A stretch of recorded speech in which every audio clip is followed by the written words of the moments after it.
Super 8-এ উঠলেই অদ্ভুতরে এক নিয়মের বেড়াজালে পড়তে যাচ্ছে বাংলাদেশ।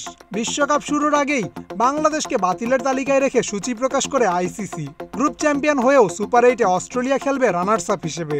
অদ্ভুতরে সিডিং সিস্টেমে শেষ 8-এ গেলেই ভাগ্যবান হবে ইংলিশরা। সুপার 8-এ সঙ্গী হিসেবে তারা পাবে যুক্তরাষ্ট্র, ওয়েস্ট ইন্ডিজ, দক্ষিণ আফ্রিকাকে।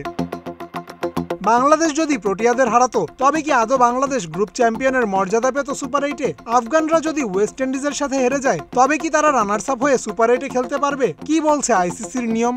কাদের সুবিধা দিতে আইসিসি করলো এমন অদ্ভুতরে সিডিং সিস্টেম? সবসময়ের প্রথা ভেঙে আইসিসি এবারের বিশ্বকাপের সুপার 8-এর ফরম্যাট সাজিয়েছে সিডিং সিস্টেমে। আর এই নিয়মে আসর শুরু হওয়ার আগেই গ্রুপ চ্যাম্পিয়ন ও রানার্স আপ ঘোষণা করে দেয় শক্তিমত্তা দেখে।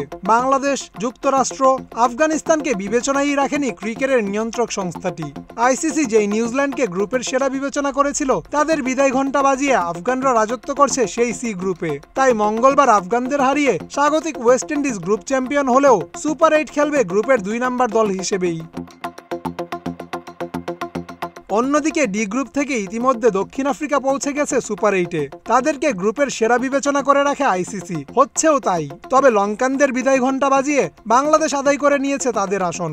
তবে দ্বিতীয় সেরা হলেও সচরাচর নিয়ম অনুযায়ী বাংলাদেশের প্রতিপক্ষ হিসেবে পাওয়ার কথা ছিল টিম ইন্ডিয়া, ইংল্যান্ড এবং সি গ্রুপের চ্যাম্পিয়নকে। কিন্তু সিডিং সিস্টেমের কারণে বাংলাদেশ সুপার 8-এ প্রতিপক্ষ হিসেবে পাবে ভারত, অস্ট্রেলিয়া এবং আফগানিস্তানকে।